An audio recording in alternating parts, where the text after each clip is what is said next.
नमस्कार दोस्तों, स्वागत है आपका एक बार फिर से examiner.com के यूट्यूब चैनल पर।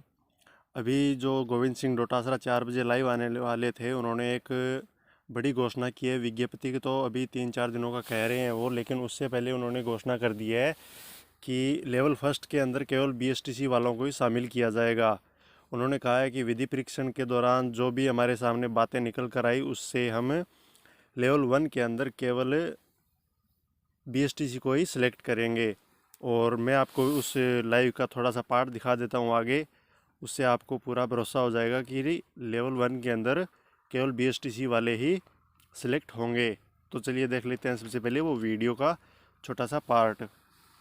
नेता टाइप आधा काम मत करो, सब्सक्राइब के साथ साथ बेल आइकॉन भी दबाओ। बाकी जो मोटा मोटी चीज है, एक बात कंफ्यूजन चल रहा था कि बीएड वालों को L1 और L2 दोनों में लिया जाएगा, नहीं लिया जाएगा। एनसीटी की गाइडलाइन का हमने अच्छे तरीके से अध्ययन किया है, उसमें राज्य सरकार के ऊपर छोड़ा गया है। और एक शर्त ये भी है कि अगर कोई बीएड किया हुआ व्यक्ति L1 देता है तो उसको 2 साल के अंदर अंदर ब्रिज कोर्स करना पड़ेगा, 6 महीने का। और वो ब्रिज कोर्स उस संस्था से करेगा जो एनसीटी के द्वारा मान्यता प्राप्त संस्था होगी। ऐसी संस्था राजस्थान में आज की तारीख में नहीं है। और बीएड के बच्चों को चूंकि फर्स्ट ग्रेड में, व्याख्याता में, सब में मौका मिलता है, तो बीएसटीसी के बच्चों को केवल L1 में मौका मिलता है। तो जब राज्य सरकार का क्षेत्राधिकार पे उनके विवेक के ऊपर छोड़ा गया, तो इसलिए राज्य सरकार ने दोनों वर्गों का ध्यान रखते हुए बीएसटीसी के बच्चों का वो जो डीएलईडी जिसको बोलते हैं उसका भी ध्यान रखा है और बीएड वालों का भी ध्यान रखा है। तो L1 है, उसमें केवल डीएलईडी यानी बीएसटीसी के बच्चे आएंगे और L2 में बीएड वाले बच्चे आएंगे।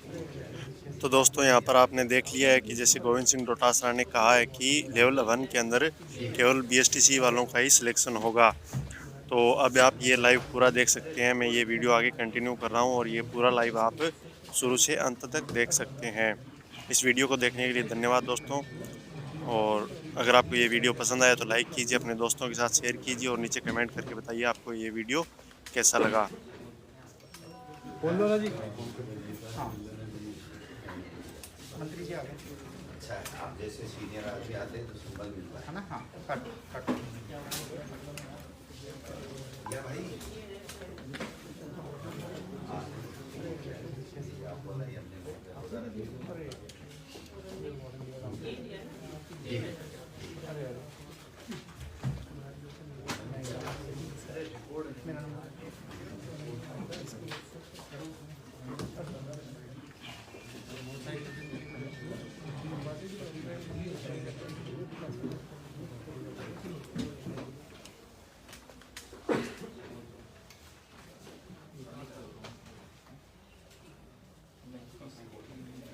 नमस्कार। आज आपको इसलिए तकलीफ दी गई है कि जो बहुप्रतीक्षित रीट भर्ती हमारी सरकार करने जा रही है और माननीय मुख्यमंत्री जी ने 2 वर्ष के जलसे के अंदर जो 25 अप्रैल को रीट की भर्ती कराने की बात कही थी, उसमें पिछली 2017 की जो रीट हुई थी उसमें काफ़ी कुछ बातें ऐसी थी जो लोगों ने आकर के बताया था कि इसमें इस तरह की दिक्कत है, राजस्थान के लोगों को कम महत्व मिलता है।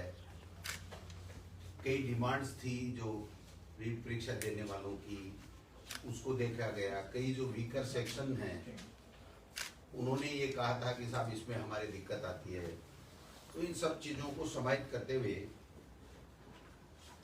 हमारे प्रमुख शासन सचिव महोदया ने और सभी अधिकारियों ने काफ़ी मेहनत की और माननीय मुख्यमंत्री जी तक काफ़ी दफ़ा चर्चा हुई। उसके बाद में आज हम लोग माध्यमिक शिक्षा बोर्ड को जो नोडल एजेंसी है रीट भर्ती कराने की, उसको जो विज्ञप्ति भिजवा रहे हैं, उसमें जो प्रमुख संशोधन पिछली रीट के बजाय किए हैं वो मैं आपसे शेयर करना चाहता हूँ इसी के माध्यम से।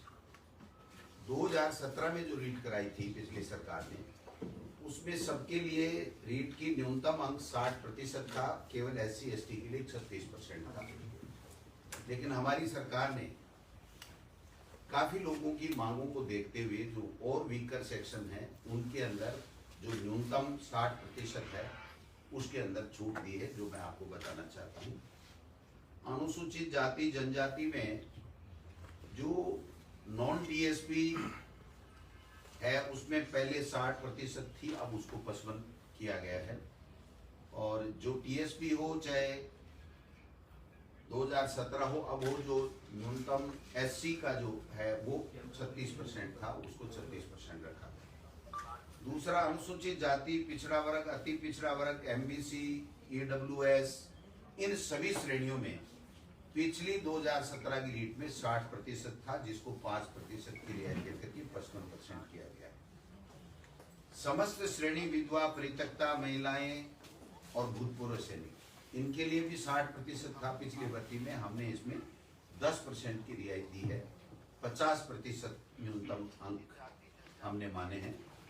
और दिव्यांग निःशक्तजन श्रेणी में नियमानुसार आने वाले समस्त व्यक्ति, इसमें भी 60% था, लेकिन चूंकि हाईकोर्ट में भी लोग पिछले समय जो सिलेक्ट बच्चे गए और हाईकोर्ट ने भी इसको 40% तक अलाउ किया था, तो हमने उसको हाईकोर्ट के निर्णय को और लोगों की डिमांड्स को देखते हुए इसमें भी 40% न्यूनतम हमने करने का फैसला किया।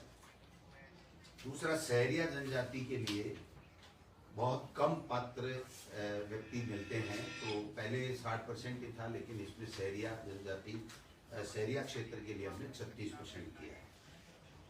दूसरा जो एक मुद्दा रहता था कि जो 50% अंक न्यूनतम जो स्नातक है, तो वो स्नातकोत्तर या स्नातक में बीएड करने वाले जो बच्चे हैं उनको भी हम लोग अलाउ करते हैं। एनसीटी की जो 13 नवंबर 2019 की जो गाइडलाइन थी उसकी पालना करते हुए हमने पहले अगर स्नातक में 50 नहीं है, स्नातकोत्तर में कितने भी हैं, तो वो नहीं बीएड ये रीट दे पाता था, अब उसमें कर दिया गया। दोनों में से किसी भी में भी अगर वो 50% है तो वो भाग ले सकता है रीट के अंदर। दूसरा जो न्यूनतम अंकों का था, बाकी अन्य कैटेगरी के लिए जो 12वीं में या जो बीए में, उनमें जो छूट थी वो ईडब्ल्यूएस और ये जो हमारा दूसरे जो दोनों एमबीसी है उसमें भी उसको शामिल करते हुए पहले की तरह बराबर इन दोनों कैटेगरी को भी हमने शामिल कर लिया है। वाणिज्य जो विषय था उसकी काफी समय से मांग उठ रही थी और उसको शामिल पहले नहीं किया जा रहा था, अब हमने इसको सोशल स्टडी L2, जो L2 का होगा हमारा बीएड किया हुआ व्यक्ति, तो वो उसमें सोशल स्टडी के अंदर हम उसको बीएड वाले को पात्र मान रहे हैं। एक रीट के साथ हमें सिलेक्शन का जो क्राइटेरिया था, जो पहले रूल थे उसमें 30% एकेडमिक के थे और 70% रीट के थे, तो हालांकि ये रीट का पार्ट नहीं है, लेकिन बताना जरूरी है क्योंकि जो बच्चा रीट दे रहा है उसको ध्यान में रहना चाहिए कि मेरा सिलेक्शन का क्या क्राइटेरिया है। तो उसको जो हमारे राजस्थान के नौजवान शिक्षित बेरोजगार जो ज्यादा आने चाहिए, जिनकी बहुत बड़ी मांग थी, उसको ध्यान में रखते हुए अब जो पहले हमने टेट में कर रखा था उस तरीके से यहाँ पर 90% रीट का वेटेज होगा और 10% उसकी जो एकेडमिक योग्यता होगी उसका होगा। तो ये 30% पिछली सरकार के समय था, जिससे काफी ये शिकायतें आई थी और काफी फर्जी डिग्री लेकर के बाहर के लोग भी आ गए थे। तो मैं समझता हूँ राजस्थान के लोगों को ज्यादा से ज्यादा वेटेज मिले, इसके लिए भी हमने किया है। एक जो राजस्थान के बेरोजगार बच्चों को ज्यादा से ज्यादा मौका मिले, इसलिए 2011 में पहले जो सिलेबस बना था, तो इसमें जो एनसीटी की गाइडलाइन है उसमें है कि प्रचलित पाठ्यक्रम के हिसाब से आपको सिलेबस देना है। तो हमने दोबारा से सिलेबस तैयार करवाया माध्यमिक शिक्षा बोर्ड की टीम से, और उस सिलेबस में हमने राजस्थान को जहां जहां हमारी पुस्तकों में राजस्थान है वहां पर राजस्थान को सबसे ज्यादा, राजस्थान की भौगोलिक स्थिति, संस्कृति आदि चीजों को हमने भूगोल, इतिहास, कला, संस्कृति सबको वेटेज देते हुए सिलेबस का निर्माण किया है। और जो सिलेबस है वो भी हम रीट के साथ या 1-2 दिन में जो भी माध्यमिक शिक्षा बोर्ड उचित समझेगा तो उसमें वेबसाइट में साथ में लगा देगा, जिससे वो बच्चे अपना अध्ययन कर सकते हैं। बाकी जो मोटा मोटी चीज है, एक बात कंफ्यूजन चल रहा था कि बीएड वालों को L1 और L2 दोनों में लिया जाएगा, नहीं लिया जाएगा। एनसीटी की गाइडलाइन का हमने अच्छे तरीके से अध्ययन किया है, उसमें राज्य सरकार के ऊपर छोड़ा गया है। और एक शर्त ये भी है कि अगर कोई बीएड किया हुआ व्यक्ति L1 देता है तो उसको 2 साल के अंदर अंदर ब्रिज कोर्स करना पड़ेगा 6 महीने का, और वो ब्रिज कोर्स उस संस्था से करेगा जो एनसीटी के द्वारा मान्यता प्राप्त संस्था होगी। ऐसी संस्था राजस्थान में आज की तारीख में नहीं है। और बीएड के बच्चों को चूंकि फर्स्ट ग्रेड में, व्याख्याता में, सब में मौका मिलता है, तो बीएसटीसी के बच्चों को केवल L1 में मौका मिलता है। तो जब राज्य सरकार का क्षेत्राधिकार पे उनके विवेक के ऊपर छोड़ा गया, तो इसलिए राज्य सरकार ने दोनों वर्गों का ध्यान रखते हुए बीएसटीसी के बच्चों का वो जो डीएलईडी जिसको बोलते हैं उसका भी ध्यान रखा है, और बीएड वालों का भी ध्यान रखा है। तो L1 है उसमें केवल डीएलईडी यानी बीएसटीसी के बच्चे आएंगे, और L2 में बीएड वाले बच्चे आएंगे। एक और महत्वपूर्ण निर्णय मैं इस मौके पर मैम को भी धन्यवाद देना चाहूंगा कि जब बोर्ड से फाइल आई कि साहब 1.5 या दुगुनी के लगभग उन्होंने फीस कर ली थी, तो इनका ये सुझाव था कि मंत्री महोदय हमको कोरोना के समय ध्यान रखना चाहिए और इस फीस को नहीं बढ़ाना चाहिए। तो हमने ये फैसला किया है कि 2017 में जो रीट में जो बच्चों के लिए परीक्षा शुल्क था रीट देने का, वही शुल्क हमने रखा है, उसमें 1 पैसा भी हमने नहीं बढ़ाया। बाकी बोर्ड का जो टेंटेटिव कार्यक्रम है वो कल आ जाएगा, वो अपने हिसाब से करेंगे। लेकिन जो हमारे पास में आया है लगभग 11 जनवरी से जो ऑनलाइन आवेदन इनके लेने का उनका टेंटेटिव है, इसमें परिवर्तन हो भी सकता है, वो बोर्ड का काम है। लेकिन जो मोटा मोटी मेरे पास में आया है उसके हिसाब से हम लोग 11 जनवरी से 8 फरवरी तक आवेदन लेंगे, और फिर चालान और जमा कराने की वो भी 4 फरवरी तक की है, और वेबसाइट पर प्रवेश पत्र की 14/4 डेट रखी है उन्होंने टेंटेटिव, और प्रथम 6 से 8, 10 से 12:30 परीक्षा का समय, और वो जो 1 से 5 कक्षा का है वो 2:30 से 5, इस तरीके से 25 अप्रैल की एग्जाम है। तो ये जो मैंने टाइम टेबल बताया, ये बोर्ड अपने हिसाब से आवेदन लेने का घटा सकता है, बढ़ा सकता है, वो उनके विवेक पर, उसमें राज्य सरकार का कोई दखल नहीं है।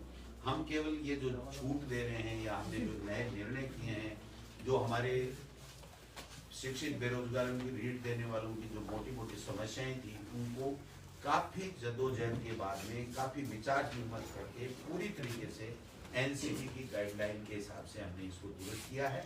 जो मोटा फैसला किया गया है, वो मोटा फैसला राजस्थान के बच्चों को ज्यादा से ज्यादा मौका मिले, इसके लिए राजस्थान का जो हमारी पुस्तकों में पाठ्यक्रम में है सामग्री, उसमें से जो सिलेबस है उसका निर्माण किया गया है, और जो 10 और 90 का जो वेटेज है वो वेटेज हमने आगे सिलेक्शन में ये मोटा मोटी जो आज हम भेज रहे हैं, अब वो आज कल निकालें, परसों निकालें, वो उनके ऊपर है। जब भी विज्ञप्ति निकलेगी उसके बाद में लोगों को मौका मिलेगा। तो रिप्लाई में पूछे तो क्या लेवल 1 में बीएडधारी को शामिल नहीं किया जाएगा, आपके कहने का मतलब ये? बिल्कुल, राज्य सरकार ने अंतिम फैसला कर लिया है, क्योंकि ये राज्य सरकार पर छोड़ा गया था। और दूसरी चीज, ब्रिज कोर्स की जो आवश्यक शर्त थी, अगर हम इसको अगर L1 में बीएड वालों को शामिल करते तो एनसीटी से कब उस ब्रिज कोर्स की मान्यता मिलेगी, राज्य सरकार का क्या संसाधन होंगे, क्या नहीं होंगे। दूसरी चीज, फिर अगर वो नहीं कर पाएगा तो फिर उसकी नौकरी को खतरा हो जाएगा, उसको हम परमानेंट कर नहीं सकते, उसको बाहर निकालना पड़ेगा। तो कई तरह की कॉम्प्लिकेसी बढ़ने की संभावनाएं थी। और दूसरी अन्य स्टेट्स का भी हमने किया है, तो कई जगह कोर्ट केसेज में है, बिहार में हुआ है, और उसके बाद तो वहाँ एनसीटी ने जो अपनी उत्तर रिप्लाई दिया है कोर्टों में, वो भी उन्होंने कहा कि ये राज्य सरकार का निर्णय है। तो L1 में केवल बीएसटीसी वालों को मिलेगा, और बाकी सभी एग्जाम्स में बीएड वालों को मिलता है। अच्छा, 90-10 केवल L2 में ही लागू रहेगा या L1 में भी होगा? नहीं, ये सिलेक्शन L2 में, L1 में तो जो मेरिट बन जाएगी वो मेरिट जो पहले की तरह है, उसमें कोई किसी तरह का कोई नहीं। राजस्थान जीके की L2 में ही केवल ये 70-30 का था, जिसको 90-10। राजस्थान जीके की आप बात करें सर, कुछ अंदाजा है कितने नंबर का सर वो आधार होगा? देखिए, नंबर नहीं बताए जाते हैं, नंबर पेपर के होते हैं, और पेपर में बाकायदा सिलेबस होता है, और सिलेबस जो 2-3 साल से जो प्रचलित पुस्तकें हैं उसमें से देख करके बाकायदा सिलेबस बनाया गया है, और वो ये सिलेबस इस विज्ञप्ति का हिस्सा होगा, वो बाकायदा बोर्ड की वेबसाइट पे होगा, बच्चों को अच्छी तरह से दिखेगा और जो सिलेबस होगा उसके मुताबिक प्रश्न पत्र बनाने वाली जो भी गोपनीय जो शाखा होगी, वो जो एक्सपर्ट होंगे वो बताएंगे। सर विज्ञप्ति कब तक जारी होगी? विज्ञप्ति हम आज भेज देंगे, आज रात को भी हो सकती है और कल भी हो सकती है। आप तो लेट रात तक जगना। सर रीट 2016 वालों की भी एक बहुत बड़ी मांग है, हाईकोर्ट की सिंगल बेंच और डबल बेंच ने फैसला दिया वेटिंग सूची जारी करने के लिए, तो ये इसका कब तक क्या टेंटेटिव? देखिए 2018 का तो हमने निर्णय कर लिया, L1 और L2 दोनों का वेटिंग लिस्ट जारी कर दिया, लेकिन चूंकि कई तरह के ऐसे प्रकरण हैं जिसमें वेटिंग लिस्ट का है, तो कई हाई कोर्ट में है, कई सुप्रीम कोर्ट में है, सुप्रीम कोर्ट में स्टे मिला हुआ है, तो इसकी हम लोग समीक्षा करेंगे अधिकारियों के साथ में बैठ करके, और जो यथासंभव सरकार के बस में होगा, जो कर सकती है सरकार नियमों में रहते हुए, वो करे। सर यही उनकी समस्या कि 2018 वालों का तो करके लेकिन 16 वालों को नहीं किया, और SLP भी जो सरकार वापस नहीं ले रही है। इसको एग्जामिन करवाएंगे, इसको मनन चल रहा है और इसको एग्जामिन करवाएंगे कि हमारी क्या लीगल पोजीशन है, क्योंकि जब एक बार सुप्रीम कोर्ट में जाने के बाद में जब स्टे हो जाता है वहाँ पर प्राइमा फेसी, तो थोड़ी सी दिक्कत आती है, लेकिन फिर भी मैंने मुख्यमंत्री जी से कल परसों बात की है इसके बारे में, तो मुख्यमंत्री जी ने शायद ट्वीट भी किया था कि हम लोग ऐसी भर्तियों को कोर्टों से निकालने के लिए भी कोई गंभीर प्रयास कर रहे हैं, तो मैं समझता हूँ इसमें आगे चल करके कोई रास्ता निकले। सर स्कूलों को खोलने की कवायद की अभी मीटिंग भी हुई थी, लेकिन 15 जनवरी तक टाल दिया गया, क्या कुछ सर कुछ फीडबैक आया इस तरह के नहीं खोलने चाहिए स्कूल? पहले ये थे कि 4 से 5 जनवरी के बीच में खोले जाएंगे। मुझे जो लग रहा है कि अब कोरोना कम हो रहा है, तो सरकार इसके ऊपर गंभीरता से विचार कर रही है। काफी स्टेट्स का अध्ययन किया गया और जो केंद्र की SOP है उसको भी देखा गया। स्कूल खोलने का मतलब है स्कूल भी खुलेंगी, कॉलेज भी खुलेंगी, तो कोचिंग भी खुलेंगी, तो इसका सारा प्रभाव देखना पड़ेगा कि कितना क्या कोरोना का प्रभाव रहता है, लेकिन आप मान के चलिए कि 14-15 तक कोई न कोई अंतिम फैसला होगा। Thank you. इस वीडियो पर आपकी क्या राय है हमें कमेंट करके ज़रूर बताइए। इस वीडियो को लाइक कीजिए और अपने दोस्तों के साथ शेयर ज़रूर कीजिए। हम मिलेंगे अपने अगले वीडियो में, तब तक पढ़ते रहिए, सीखते रहिए। धन्यवाद।